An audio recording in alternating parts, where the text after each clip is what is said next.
Saya bacakan yang pertama ya, pertanyaan. Ustaz, tolong dijabarkan jenis-jenis bid'ah. Tolong jabarkan jenis-jenis bid'ah. Buka halaman 54. Halaman 54 yang tulisan tebal, pembagian bid'ah menurut Imam Syafi'i. Qala Syafi'iyu, Imam Syafi'i berkata, al bid'atu bid'atani, bid'ah itu ada dua, mahmudatun bid'ah terpuji, wa mazmumatun bid'ah tercela. Fama wafaqas sunnata, kalau perbuatan itu tidak pernah dikerjakan Rasul tapi masih sesuai dengan hadis sunnah, masih dinaungi oleh hadis, fahuwa mahmud, maka perbuatan itu disebut bid'ah mahmudah, bid'ah terpuji, bid'ah hasanah. Wa ma khalafaha, kalau perbuatan itu bertentangan dengan hadis, fahuwa mazmum, maka namanya bid'ah mazmumah, bid'ah tercela, bid'ah dhalalah, bid'ah mungkarah. Dikasih tanda supaya mudah nanti kalau ditanya orang. Itu menurut Imam Syafi'i. Apa kata Imam Ibnu Hajar Al-Asqalani, halaman 55 yang tulisan tebal. Menurut Imam Ibnu Hajar Al-Asqalani, wat tahqiq, setelah diteliti secara mendetail dan halus, annaha in kanat mimma tandariju tahta mustahsan fi syar'i fahuwa hasanah. Kalau dia masih dinaungi hadis dalil yang sahih, masih bisa dilegitimasi dengan dalil, fahuwa fahiya hasanah, maka disebut dengan bid'ah hasanah. Wa in kanat mimma tandariju tahta mustaqbahin fi syar'i fahuwa fahiya mustaqbahah, maka dia termasuk bid'ah dhalalah, mustaqbahah, jelek, buruk. Wa illa, kalau tidak masuk di antara keduanya, fahiya min qismil mubah, maka dia termasuk dalam perkara mubah, boleh. Wallahu a'lam. Kedua, apakah harus disebutkan namanya ketika mengirim doa untuk orang tua kandung? Kalau orang tua kandung tanpa disebutkan namanya sudah sampai otomatis. Itulah makna idza matal insan, kalau manusia mati inqata'a. Semua amal Abdul Somad putus, tapi ada satu amalnya yang dilaksanakannya sekarang tetap nyambung walaupun dia sudah mati. Amal yang mana? Anaknya.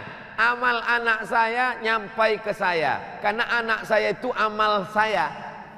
Saya nggak ngerti Pak Ustadz, apa maksudnya anak Ustadz, amal Ustadz? Anak saya itu amal saya, karena kalau istri saya itu cuman saya tengok, nggak mungkin dia hamil. Paham?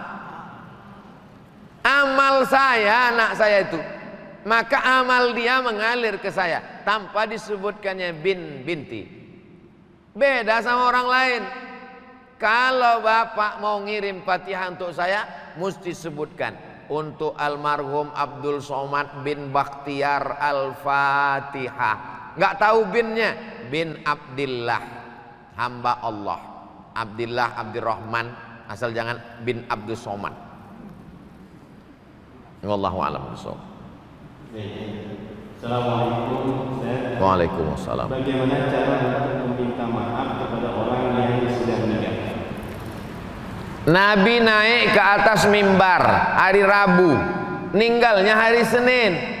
Man kuntul jalat tulahu zahran, siapa yang pundaknya pernah kucambuk waktu aku nyambuk kuda, ternyata dia ada di balik kuda, kena pundaknya, dia sakit hati, nggak nuntut balas.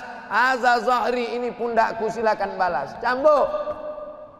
Man kuntu syatamtu lahu irdan, siapa yang kata-kataku kasar menyinggung perasaannya, waktu aku ngomong dia tersinggung, hadza irdi, ini harga diri Muhammad, silakan balas. Sahabat semuanya diam, nggak ada. Siapa yang ada uangnya ku pinjam, langsung tegak. Itu menunjukkan pundak bisa dimaafkan, hati bisa dimaafkan, tapi uang susah. Innalaka alayya thalatha darahim. Kau punya utang 3 dirham. Kata Nabi kepada Fadal, idfa' ya Fadal. Fadal, bayarkan hutang.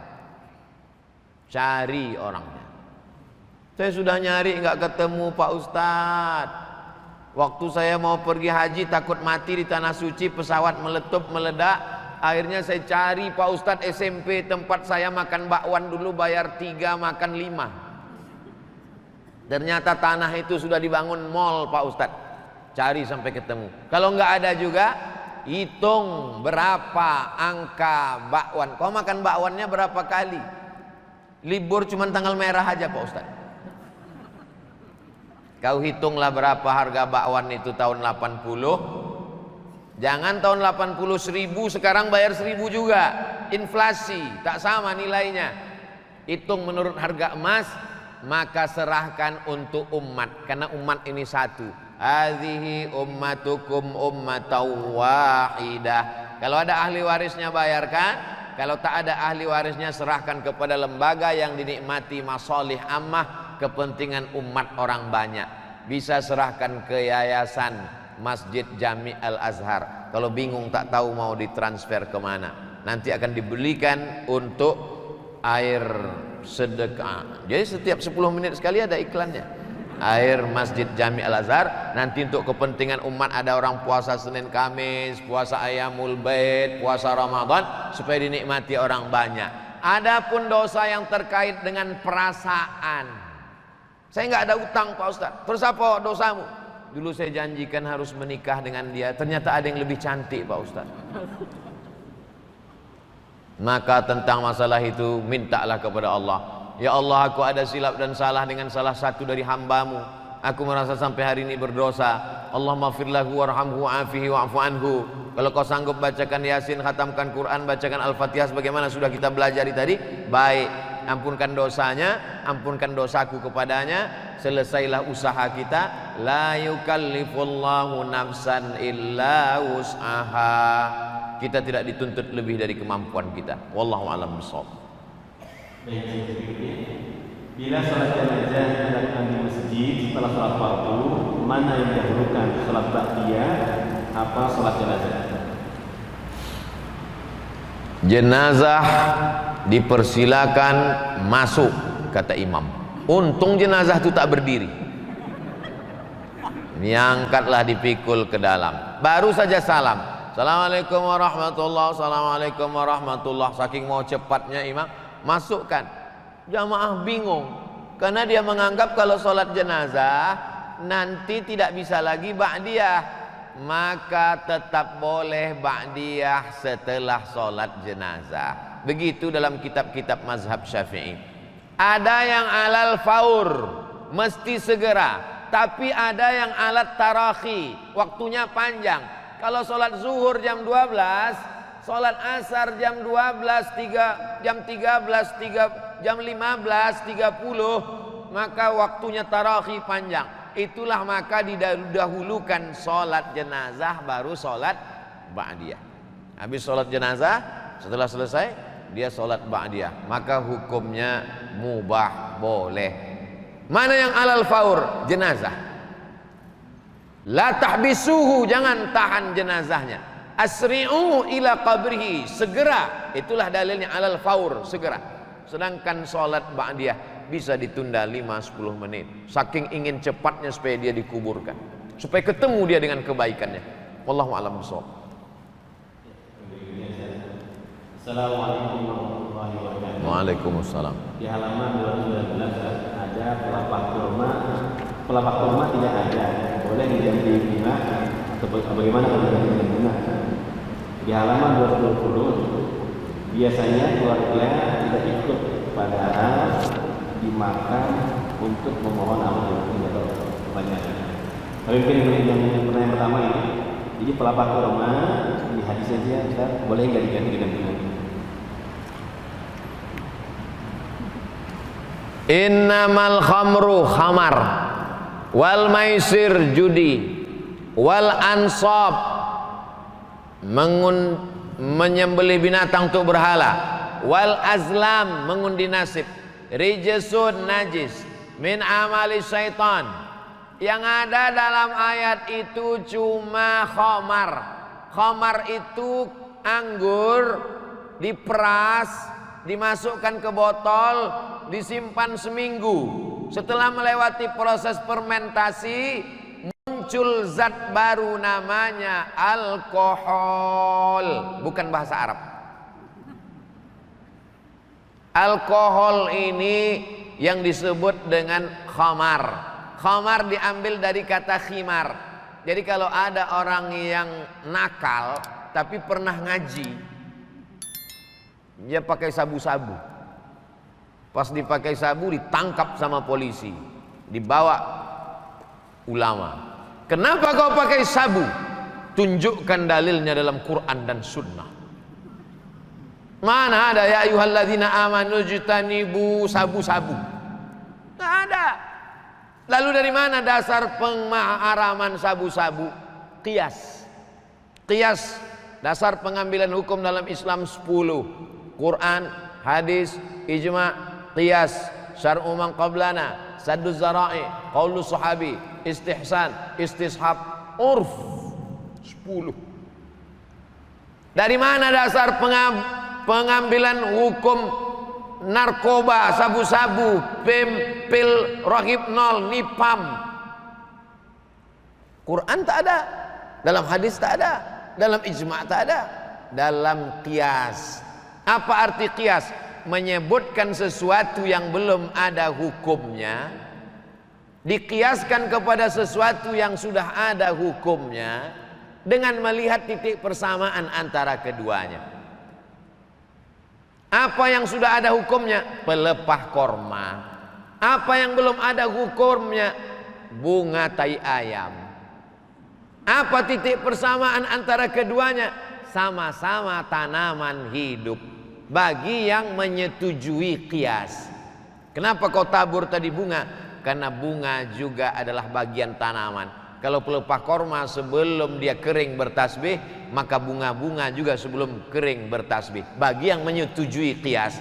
Bagi yang tidak setuju dengan qiyas, dengan pelepah korma lain pun dia tak setuju. Karena menurut dia yang pelepah korma bertasbih hanya pelepah korma yang dicabut oleh Nabi itu saja. Adapun pelepah korma yang tumbuh di samping Masjid Jami Al-Azhar tak sama. Karena dia menolak qiyas. Dan itu biasa dalam perbedaan fikih. Orang yang ngerti fikih biasa. Kau setuju silakan, nggak setuju nggak usah buat. Wallahu a'lam. Yang berikutnya, kenapa panggilan untuk orang meninggal banyak yang tentang? Sering dibilang cukup 3 hari, padahal pihak keluarga tidak merasa terbebani dan malah ingin mengadakan selama 7 hari. Apakah ada dalil yang menunjuk hal ini? Isna'u ta'aman li ali Ja'far li'annahu yusghiluhum. Kalau ada orang meninggal, buatkanlah makanan untuk keluarga Ja'far. Ja'far meninggal, istri anaknya susah. Jangan susahkan lagi dia dengan kedatangan kalian. Masakkan makanan, hei istri Ja'far, hai anak Ja'far, kalian jangan lagi masak. Ini sudah kami bawakan masakan ayam penyet, lele, tahu goreng tempe. Minumannya Masjid Jami Al-Azhar. Ya memang setiap 10 menit mesti ada iklan. Begitu aslinya. Jangan sampai orang yang kemalangan itu sudah jatuh ditimpa tangga diterkam kucing. Maka tradisi nenek moyang kita zaman dulu pun begitu. Di kampung-kampung masih ada. Kalau ada orang meninggal, tetangga sekeliling itu ada yang bawa beras, ada bawa telur ayam. Nanti di dapur itu mereka buat dapur umum. Jadi aslinya jangan menyusahkan. Sekarang beberapa masjid sudah buat, alhamdulillah, diumumkan kepada bapak ibu nanti malam kita akan takziah, supaya jangan membawa, jangan repotkan sohibul musibah, maka kita bawakan makanan. Begitu yang sunnah. Adapun orang miskin sampai ngutang bubur kacang hijau karena kedatangan kita ikut berdosa. Adapun anaknya kaya, pulang dari kampung, dari Jakarta ke kampung, kepada jamaah sekalian, ini sudah kita sediakan nasi kotak sebanyak 1000, maka dia mesti pidato dalam 2-3 patah kata. Jangan kalian takut memakan ini, karena ini bukan harta warisan yang belum dibagi, ini bukan pulang ngutang, ini memang asli dari anaknya yang sukses di ibu kota. Apa kalian nggak tahu kalau saya ini kaya? Makanlah, makan. Nah, adapun 7 hari dalam Quran tak ada, dalam hadis tak ada, dalam sahabat Nabi tak ada, tapi ada dalam tabi'in. Orang yang jumpa sama Nabi namanya sahabat, yang jumpa dengan tabi'in yang jumpa dengan sahabat namanya tabi'in, namanya Imam Atha. Kata Imam Atha dari kalangan tabi'in, yustahabbu an yutasaddaqa lahu, dianjurkan keluarganya bersedekah makanan untuk orang meninggal itu, karena orang meninggal itu diuji selama 7 hari. Bukan ayat, bukan hadis. Jadi kalau ada orang bersedekah 7 malam untuk yatim, fakir, miskin, dipakainya pendapat tabi'in. Yang setuju ikuti, yang tak setuju tak usah buat. Bukan ulama kaleng-kaleng. Imam Atha ada di dalam nih. Saya tak ingat halaman berapa. Buka-bukalah. Nanti dapat lingkar. Oh, ini yang dibilang Ustaz Somad kemarin. Wallahu a'lam bishawab. Assalamualaikum. Waalaikumsalam. Apa pandangan Ustaz tentang keterangan yang ada dalam kitab Al-Majmu' Salam Hazard jilid 5 halaman 27 yang menyatakan qala ashabuna wa tukrahu ta'ziyatu ba'da salasah. Para sahabat kami, para fuqaha mazhab Syafi'i mengatakan dan makruh ta'ziyah setelah 3 hari. Bagaimana pendapat tersebut jika dikaitkan dengan tahlilan? Tukrahu makruh, bukan haram. Itu yang pertama, perlu dipahami istilah. Kenapa tukrahu? Litajdidil husni, karena memperbaharui kesedihan. Sebenarnya 3 hari itu dia sudah mulai agak tenang hatinya. Tiba-tiba datang jamaah, semakin sedih. Akhirnya luka lama berdarah kembali. Luka lama berdarah kembali itu bukan orang yang habis sunat ngejar layang-layang, bukan. Nah, inilah dia yang sudah mulai hatinya terobati, tiba-tiba tajdid, diperbaharui kesedihan. Itu yang tak boleh. Adapun memberikan hiburan, memberikan sedekah, maka kalau dia laksanakan. Tapi kalau katanya tuhramu, tunha, dilarang, diharamkan. Jadi orang yang bersedekah 7 malam, kalau tidak mau dibuat di rumah, antarkan ke panti asuhan. Potongkan ayam, kambing, kasih ke panti asuhan. Di rumah tak usah dibuat. Untuk kalau memang mau ngotot, mau mengamalkan fatwa Imam Atha tadi.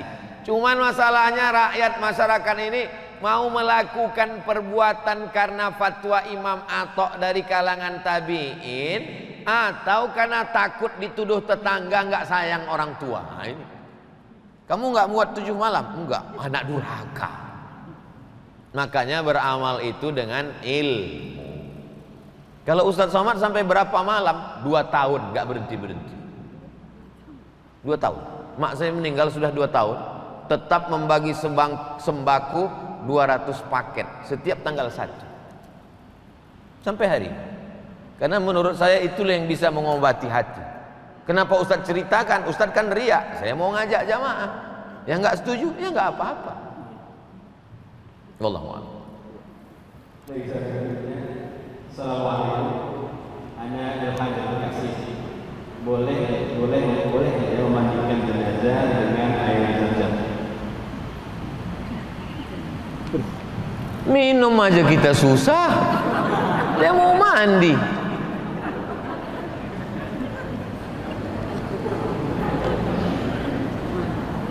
Ma'u zamzam 5 syuribalah. Air zam-zam itu diminum sesuai dengan niat apa dia diminum.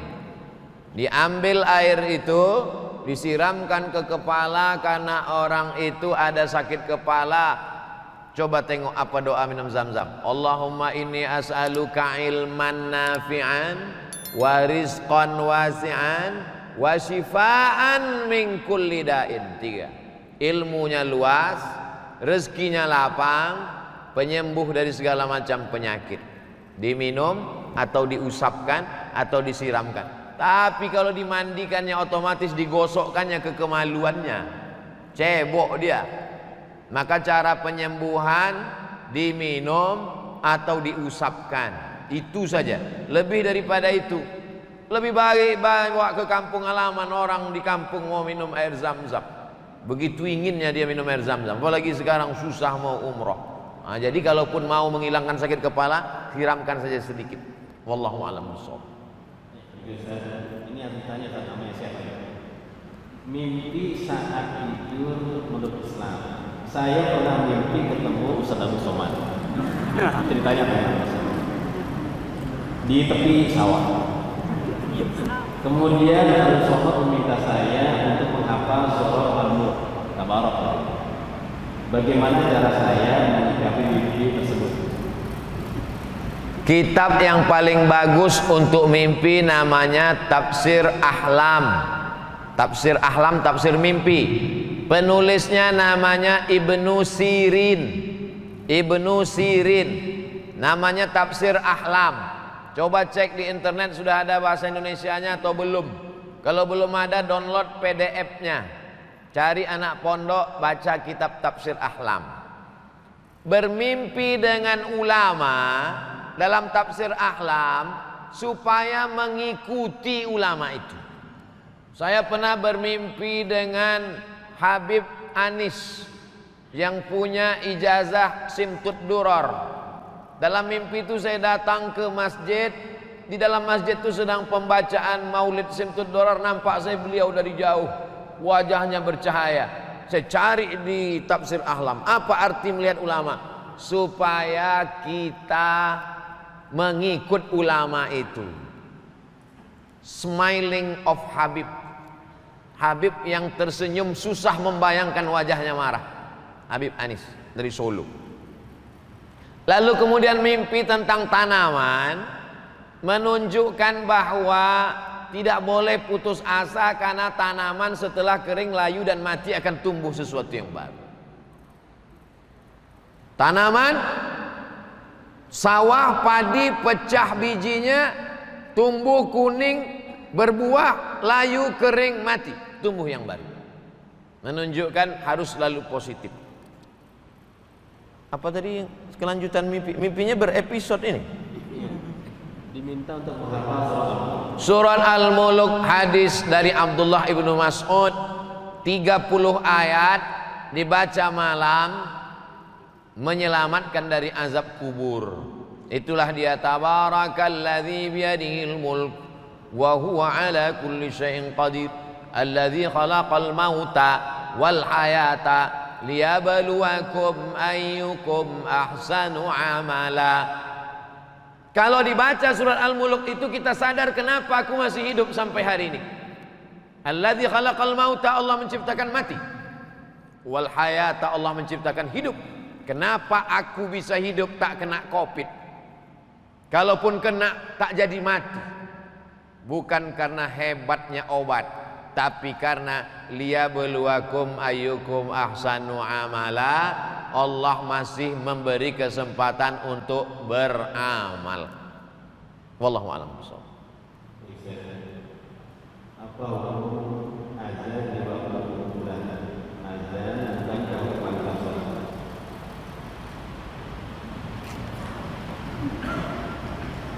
Nabi mengazankan anak Sayyidatuna Fatimah, namanya Sayyidina Al-Hasan, adiknya Sayyidina Al-Husain, adzanas shalah. Hadis riwayat Imam Tirmidzi. Statusnya kata Imam Tirmidzi hadisun hasan. Bunyi azannya adzanas shalah. Hayya 'alas shalah.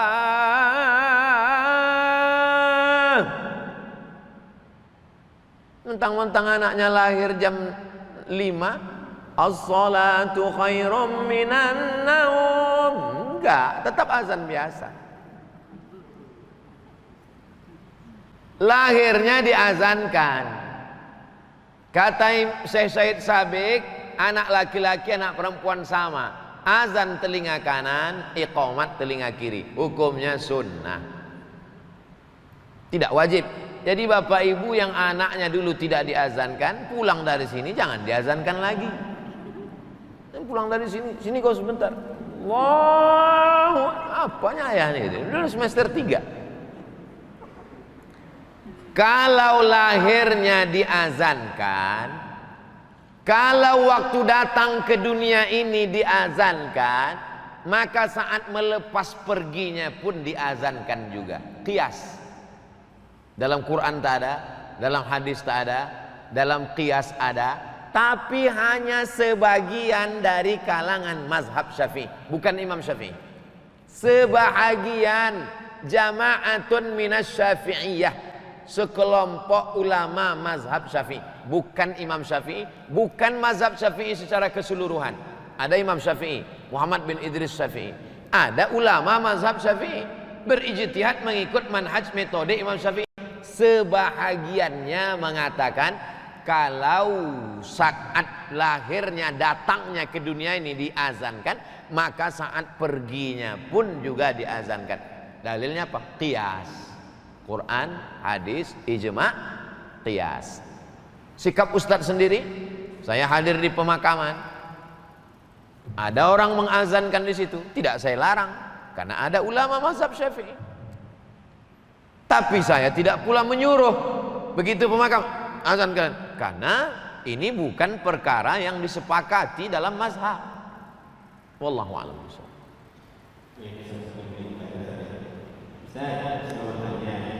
Saya mau bayar hutang tanah, harganya naik juga seperti harga yang pertama. Kenaikan harga dilakukan sepihak kedua. Mana yang saya bayar? Harga pertama atau harga yang naik sepihak? Saya beli tanah bapak harganya 100 juta. Tapi karena saya baru punya uang 50 juta, maka saya bayar setengah 50 juta. Berarti saya berutang berapa? 50. Utang saya 50.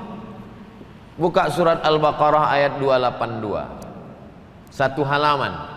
Ya ayyuhalladzina amanu, hai orang beriman, idza tadayantum bidainin, kalau kalian menjalin transaksi utang piutang, ila ajalim musamma, sampai waktu tertentu, faktubuh, tulislah. Waliyaktub bainakum katibun bil adli, hendaklah diangkat seorang penulis yang adil. Wala ya'ba katibun ay yaktuba kama 'allamahu Allah, janganlah penulis ini enggan untuk menulis seperti yang sudah diajarkan Allah. Wastashhidu syahidaini min rijalikum, angkatlah 2 orang saksi laki-laki. Illam yakuna rajulaini, kalau tak ada saksi 2 orang, farajulun, 1 orang. Manusia itu yang dipegang cakapnya, kalau kambing yang dipegang talinya. Kalau manusia tak bisa dipegang cakapnya, ikat dia pakai tali. Dulu kau kan janji harganya 50, 100 aku utang 50, membayarnya tanggal 1 Mei tahun 2022, itulah dipegang. Itulah maka mesti ada saksi, karena kalau tak ada saksi dia akan ngeles, dia akan ngeyel. Maka perlunya ada saksi. Dipakai mana? Dibayar pakai akad yang pertama, kecuali ada kesepakatan lain. Hutang dibayar menurut harga emas, beda. Kalau saya ngutang ke bapak atau bapak ngutang ke saya, lebih bagus dibayar menurut harga emas. Kenapa? Karena duit kertas tak ada nilainya. Negara boleh mencetak kertas sebanyak emas di suatu negara. Kalau di negara Kesatuan Republik Indonesia ada 1 ton emas, maka negara ini hanya boleh mencetak sekian ribu juta lembar. Karena emas tak bisa dibawa berkeliaran, pemalsuan, banyak perampok. maka dikeluarkanlah pengganti emas, itulah dia uang kertas. Uang kertas tak ada harganya. Itulah makanya zaman Nabi jual beli itu dua, pakai emas dan perak. Emas namanya dinar, perak namanya dirham, sedangkan yang pakai barang namanya barter. Kata orang Medan barter, sampai ke Bekasi barter.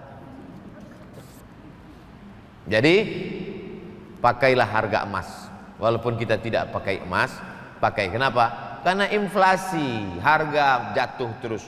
Dulu saat kami ke Mesir, beasiswa saya 162 pon. 162 pon itu $50. Tahun 1998.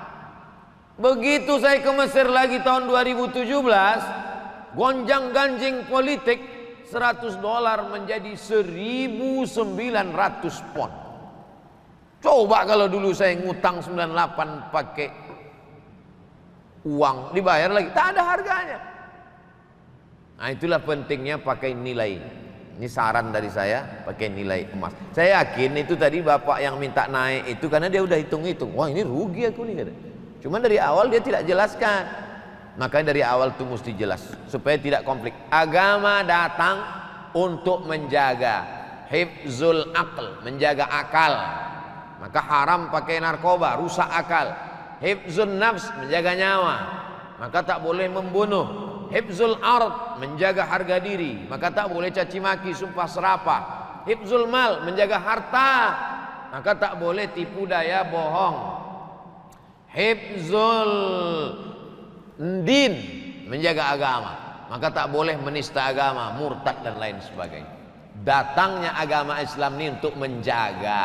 Tapi banyak orang kalau sholat ikut Allah, puasa ikut Allah, tapi kalau janji utang piutang, aku lebih pandai daripada Allah. Berarti belum syar'i. Udkhulu fis silmi kafah. Masuklah ke dalam Islam secara total. Dari mulai sholatnya, ibadahnya, muamalatnya, munakahatnya, siasahnya, politiknya, Islam. Wallahu a'lam.